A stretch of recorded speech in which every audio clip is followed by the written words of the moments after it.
Hello everyone, आप सब कैसे हैं? मैं उम्मीद करता हूं कि बहुत अच्छे होंगे और अपनी पढ़ाई को बहुत अच्छे से कर रहे होंगे। मैं आकाश कुमार बढ़ाना आईसीटी वर्चुअल क्लासरूम में आपका बहुत बहुत स्वागत करता हूं। मेरे प्यारे बच्चों, जैसा आपको पता है हमारी आपका 7th क्लास है और 7th क्लास में देख रहे हैं हमारे अतीत, और उसमें चल रहा है हमारे चैप्टर नंबर 2। हम लोग देख रहे हैं राजा और उनके राज्य।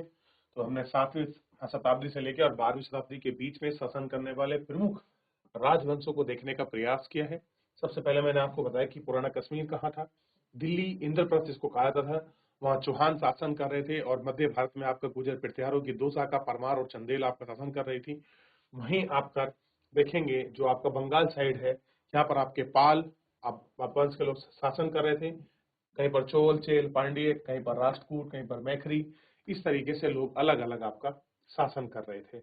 उन शासनों को जानने का प्रयास किया, नए वंशों का कैसे उदय हुआ, गुर्जर प्रतिहार वंश, कैसे लोगों ने बड़े बड़े महामंडलेश्वर की उपाधियां ली, कैसे उन सबको देखा। तो इन सबको आपका देखने का, इन सबको जानने का हमने प्रयास किया। और 400 करों की हमने बात की कि तमिलनाडु में कौन से 400 कर लगाए जाते थे, उनके जानने का और समझने का प्रयास किया। और कैसे ये वित्तीय आधार हुआ करते थे, मंदिर कैसे वित्तीय आधार थे, ये हमने कल देखा। बताइए कैसे मंदिर फाइनेंशियल स्टेबिलिटी के पार्ट थे। देखिए फिर आपको बताना है।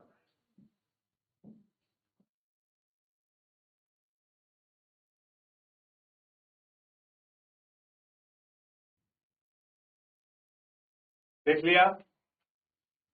चलिए, अब कुछ भूमियां दान में दी गई, कुछ अनुदान दिए गए, कुछ मंदिरों के लिए, कुछ विद्यालय के लिए, कुछ गरीबों को, कुछ ब्राह्मणों को, कुछ अनुष्ठानों के लिए। तो उनका अलग अलग अनुष्ठान मिला। नाग भट्ट की कुछ उपलब्धियां का व्याख्यान किया गया। आंध्र सैदव महाराष्ट्र के कुछ हिस्सों में भी ऐसी हमको नागा कृतियां मिली हैं। और प्रशस्तियां क्या हैं, इन प्रशस्तियों को हम लोग आपका देख सकते हैं, ठीक, और उन पर आपका बात भी करें। भूमि के साथ क्या किया जाता था, किस तरह होते थे, इन सभी को हम लोग आपका देख सकते हैं और बात कर सकते हैं। 12वीं शताब्दी में एक बृहद संकलन है जो आप कल्याण की राष्ट्रंगनी में इसको देख सकते हैं। बात करेंगे धन के लिए योद्धा है, किस तरीके से धन होता है, कैसे उनको देखते हैं, ठीक, इन पर आप बात करेंगे। ठीक, गुर्जर प्रतिहार राष्ट्रकूट वंश किस तरह से आपका त्रिपक्षीय के रूप में आए और उनको सामने देखने का और जानने का प्रयास किया। ठीक, और चोल राज्य नजदीकी से एक नजर इसको हम लोग आपका देख लेते हैं और बात करें, ठीक है नहीं? चलिए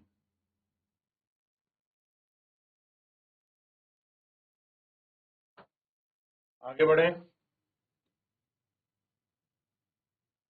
कहाँ पर आपका पांडियन, कहाँ पे मदुराई, कहाँ पर गंगवादी थे, कहाँ पर आपके बादामी थे, कहाँ पे कार्तिकेय वंश था, कहाँ पे कल्याणी थे, कहाँ पर चालुक्य थे बादामी के।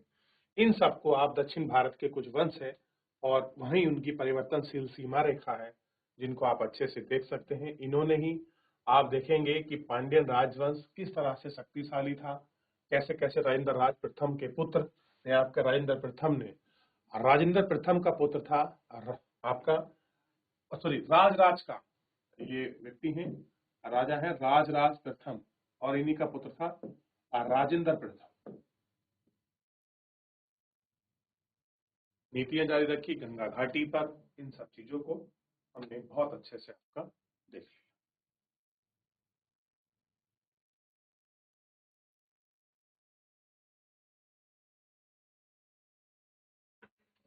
देखा आपने?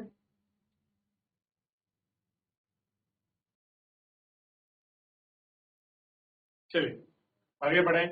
भव्य मंदिर और कांस्य मूर्ति कला। भव्य मंदिर को देखते हैं कि भव्य मंदिर कैसा है और कांस्य मूर्ति कला किस प्रकार की है। इन पर हम लोग आपका एक एक करके अच्छे से बात करेंगे और इनको भी आपका देख लेंगे।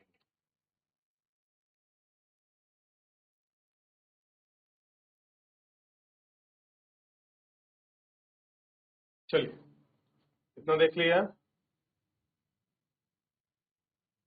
चोल मंदिर अक्सर अपनी विकसित और कैसी बस्तियां थी, उनको कैसे देखते थे, इन पर, और केंद्र के रूप में कहाँ जाना जाता था, क्या उनका केंद्र था, कहाँ पर उनका केंद्र बिंदु था, इन सभी को हम लोग आपका देख लेंगे। ठीक, शिल्प उत्पादन में कैसे आपका मूर्तिकार थे, कैसे आपके पुरोहित थे, कैसे आपके मालाकार, कैसे आपके बावर्ची, कैसे आपके महतकार, कैसे आपके संगीतकार, ये सारे लोग आप इसमें अच्छे से गौर करके देखिए एक एक करके।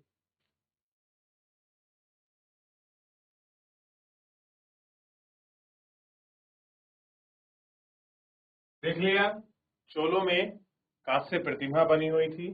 ठीक, और चोलों ने मंदिर बना। अगर क्वेश्चन पूछ लिया जाए कि गोडाई चोलपुरम का मंदिर किसने बनाया था, तो किसने बनाया था?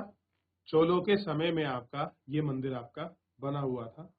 आप इसको अच्छे से देख सकते हैं कि गंगाई गोड चोलपुरम का मंदिर किसने बनाया था। ठीक, तो इसको आप देख लीजिए, बात कर लेंगे आप। ठीक, सिंचाई और कृषि किस तरीके थी ये हमको पढ़ना है। और चोलों में उस समय बड़ा अच्छा था कि वहां पर प्रतिभाएं जो थी आपकी बनाई जाती थी। अब देखिए, चोलों की कई उपलब्धियां कृषि में हुई, नए विकासों के माध्यम से संभावित हैं। चित्र 2 को देखिए, गौर कीजिए कि कावेरी नदी बंगाल की खाड़ी में मिलने से पहले कई छोटी शाखाओं में बढ़ जाती है। अरे जो कावेरी नदी है वो बंगाल की खाड़ी में गिरने से पहले कई छोटी छोटी शाखाओं में, मान लीजिए कोई नदी है, इस तरीके से फैल जाए, इस तरीके से, ओ आपका उसका उद्धार ऐसे हो जाए, तो ये क्या होगी? छोटी छोटी ये शाखा बन जाती है।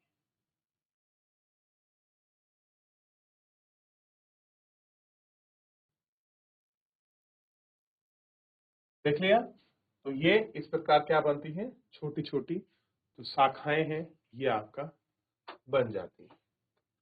और ये शाखा बार बार पानी उलीचती हैं और इनके किनारों पर उपजाऊ मिट्टी होती है।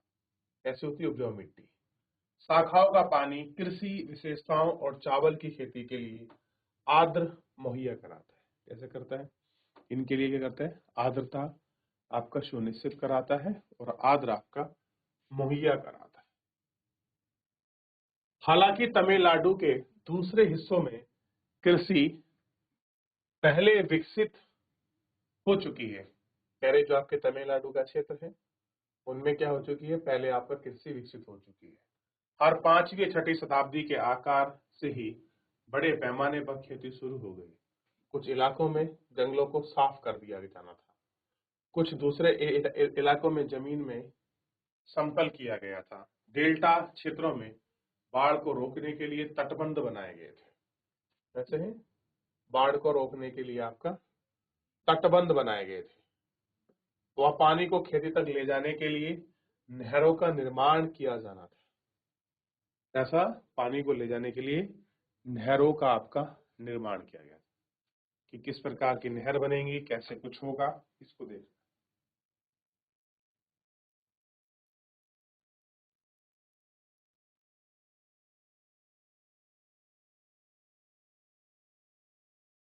कई क्षेत्रों में 1 से 2 फसलें उगाई जाती थी और क्या इन पाली उलीचने की वजह से एक साल में 2 फसलें उगाई जाने लगी।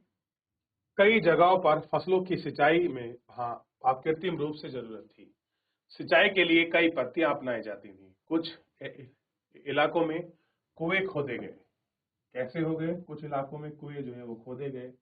कुछ अन्य जगहों में बारिश के पानी को इकट्ठा करने के लिए विशाल सरोवर बनाए। कैसे बनाए गए? विशाल जो आपके सरोवर हैं, जो तालाब हैं, वो आपके बनाए गए। एक चोल कांस्य प्रतिमा कितनी सावधानी के साथ अलंकृत किया गया है, गौर कीजिए। चोलों के समय में एक कांस्य प्रतिमा बनी है, उसको गौर कीजिए। देखिए, ये आपकी प्रतिभा बनी हुई है, आप इसको देख सकते हैं अच्छे से। मैंने कल भी आपको दिखाया था कि आप इनका मुकुट, कानों में कुंडल, बनी हुई सजावट को आप गौर गौर करके इसको देखिए और कितनी अलंकृत आकृति दिखाई देती है। आप इस पर विचार कर सकते हैं किस तरीके से अलंकृत किया गया है। आप इनको देखिए, ठीक है।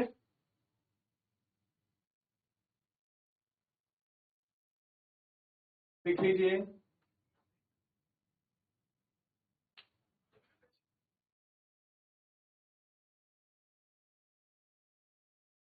देख लिया, आगे बढ़ जाता है। अब देखिए, स्मरण रहे कि सिंचाई के काम की योजना की जरूरत, जैसे श्रम और संसाधन की व्यवस्था करना, इन कामों की देखरेख, यहाँ तक कि तय करना पानी में बंटवारा कैसे किया जाए। ज्यादातर नए शासक साथ ही साथ गांव में रहने वाले लोगों ने विधियों में सक्रिय रूप से दिलचस्पी दिखलाई कि पानी का बंटवारा कैसे होगा। भाई मान लीजिए ये कावेरी नदी निकली, इसमें से एक धारा ये टूट गई, एक इसकी ये टूट गई, एक शाखा ये बनी, एक शाखा ये बनी, एक शाखा यहाँ से जुड़ी, और इस तरीके से अब कावेरी नदी आ रही है। अगर मान लो किसी ने यहाँ चेक डैम बना दिया तो ये जाएगा नहीं इन पे पानी, या अगर मान लीजिए यहाँ किसी ने बना दिया तो इन दोनों पर नहीं जाएगा, इसने बना दिया तो इस पर नहीं जाएगा, ये यहाँ बना दे तो इन दोनों पर नहीं जाएगा। तो इनके पानी का डिस्ट्रीब्यूशन को लेकर चीजें आपके क्लियर करी गई कि भाई पानी का वितरण कैसे होगा, पानी को हम बांटेंगे कैसे, ये हमको देखना। साम्राज्य का प्रशासन, प्रशासन कई प्रकार संगठित था। किसानों की बस्तियां जो उर कहलाती थी, क्या कहलाती थी? उर कहलाती थी। सिंचाई खेती के बहुत समृद्ध हो गई थी। इस तरह के गांव में नाडू कहा जाता था। क्या कहते हैं इनको? नाडू कहा जाता था। ग्राम परिषद और नाडू न्याय करने की, कर वसूलने की आपका प्रशासकीय कार्य थे।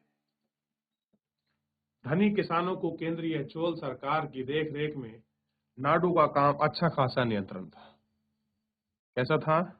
इन्हीं का कामकाज और अच्छा खासा नियंत्रण हासिल था, जो उसे कई धनी भूस्वामी चोल राजाओं का सामने आपका मुदवेदन यानी कि 3 राजाओं को अपनी सेवा प्रदान करने वाला वेलन यानी कि किसान, अरियार यानी कि प्रधान जैसी उपाधियां दी जाती थी, जो केंद्र में महत्वपूर्ण राजकीय पद सौंपती थी।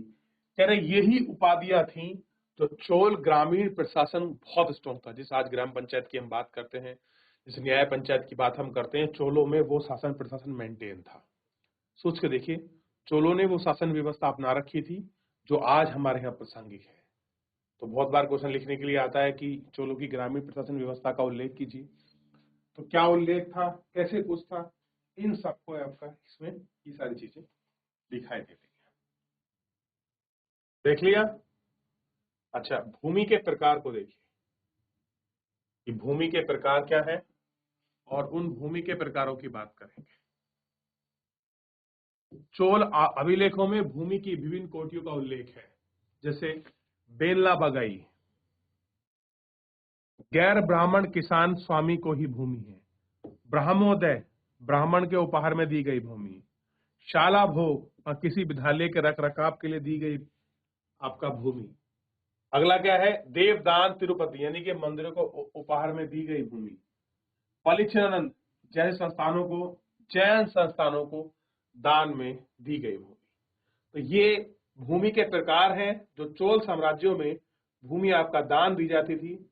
किस क्षेत्र के लिए भूमि दान दी जा रही है उसका उल्लेख है। तो सबसे पहले एक बार एक एक करके इन भूमियों का उल्लेख देखिए।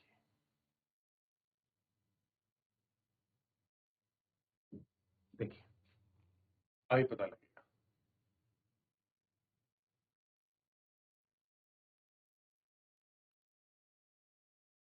देख लिया? अब देखिए,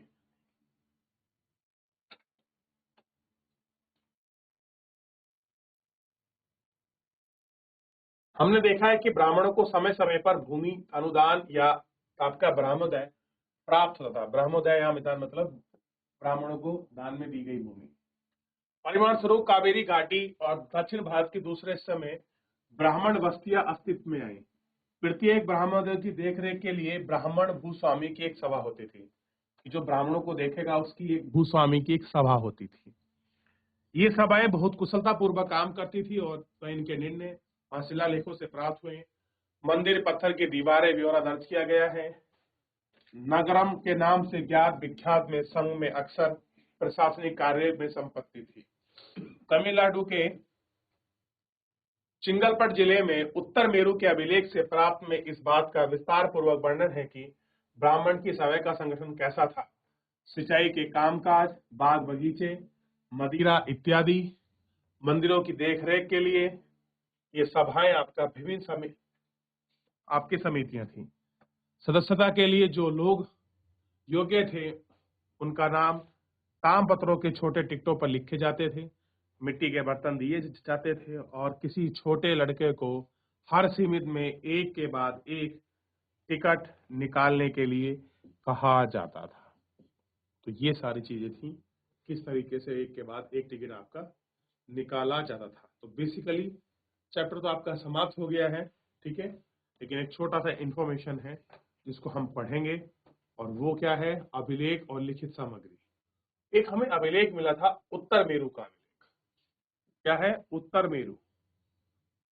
सभा की सदस्यता के लिए इच्छुक लोगों को ऐसी भूमि का स्वामी होना चाहिए जो भू राजस्व वसूला जाता है, उसके पास अपना घर होना चाहिए, उम्र 35 से 70 के बीच होनी चाहिए, वेदों का ज्ञान होना चाहिए, उन्हें प्रशासनिक मामलों की अच्छी जानकारी होनी चाहिए।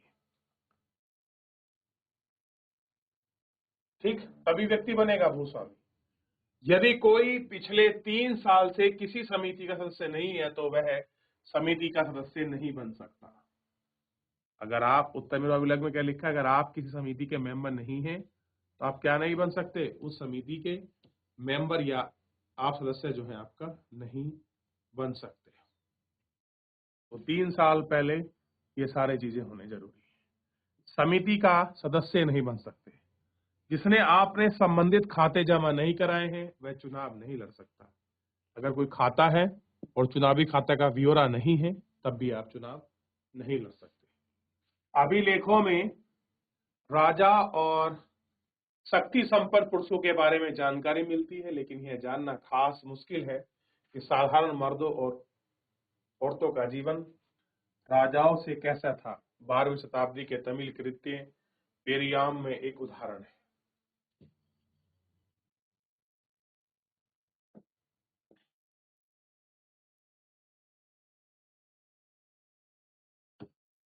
अंडूर की सरहदों पर फूसों की पुरानी जहाजें छोटी झोपड़ियों से अटका पुलिया एक ऐसा समूह जिसने ब्राह्मण और बेला प्रस्था के समाज के बाहर हैं, लोगों का एक छोटा पुरवा जिसने ओछे किस्म की पोसे खेतिहार भूमि लगाते हैं, चिमटे की पीड़े से घिरी हुई झोपड़ी के आहतों के छोटे मुर्गे मुर्गियों के झुंडों में घूमते हैं, गहरे रंग के बच्चे जो काले लोहे के कंगन पहनते हैं, छोटे परिवारों को उठते चल जाते हैं।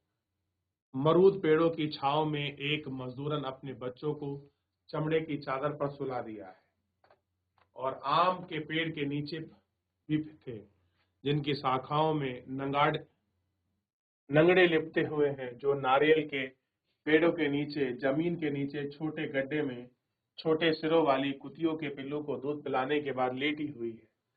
लाल किले वाले मैदानों में पोक को फटने से पहले ही पुहिया यानी कि बहुवचन को दिन में काम करने के लिए जाने की हाप लगती हुई भगा देती है, धन कूटती है, लहरें बोलती हैं, पुलिया और स्त्री के गाने की आवाज इन सब चीजों में आपकी सुनाई देती है। तो ये सारे चीजें हैं आपका दिखती हैं और आपको दिखाई भी देती है। क्लियर है? इतना आपने देख लिया, इतना आपने बात कर लिया। चलिए, तो ये आपको देखना है और जानना है। फिलहाल इस पर इतना ही हम लोग बात करेंगे, ठीक है। तो फिलहाल चैप्टर को हम समाप्त करते हैं। किसी का कोई डाउट, कोई क्वेरी आपकी रह गई हो, पूरे चैप्टर में आप मुझसे बच्चों पूछ सकते हैं। तो 9वीं शताब्दी में जल का होश और उसके प्रवाह कैसे बांधा जाएगा और कैसा उसका नियंत्रण होगा, उसी की पैमाइश के लिए यह आपने खड़ा हुआ है।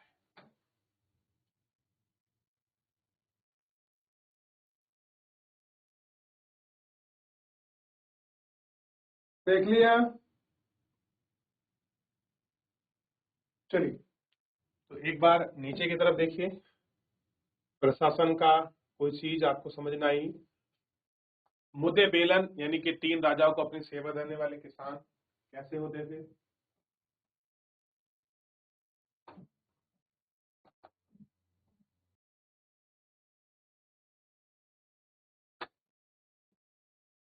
चलिए, हो गया। नाडु का पता लगा क्या था? नाडु काम काज को नियंत्रण करने वाले चोलों की देखरेख में एक संस्था थी। भूमि के दान देख लीजिए, तो चाहे ब्रह्मोदय कहा गया हो, भोगशाला, शाला भोग, सॉरी शाला भोग मतलब स्कूल की बात की गई है।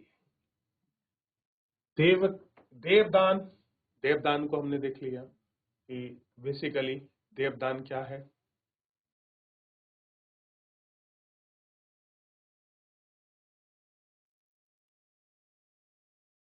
चलिए, देख लिया।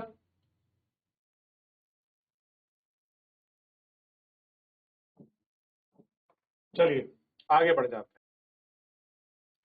तमिलनाडु में देख ली। अच्छा, अब मुझे बताइए, थोड़ा सा आपको ध्यान रखना है, जोड़े बनाने। अब चोल कहां पर थे और पाल कहां थे, तो बता देता हूं। पाल बंगाल में थे, ठीक। चोल आपके तमिलनाडु में थे, राष्ट्रकूट गुजरात राजस्थान में थे, या गलत कर दिया? चलिए पहले बताइए। गुजर प्रतिहार थे।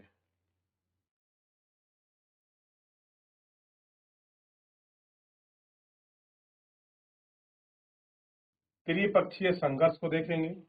3 लोग त्रिपक्षीय में कौन थे? चोल साम्राज्य की सभा किस प्रकार सीमित सभा बनाने के लिए क्यों आवश्यक थी, ये आपको देखना था। चलिए, तो फिलहाल मेरे प्यारे बच्चों, आज के इस लेक्चर में इतना ही। मिलते हैं नेक्स्ट लेक्चर में, तब तक के लिए धन्यवाद।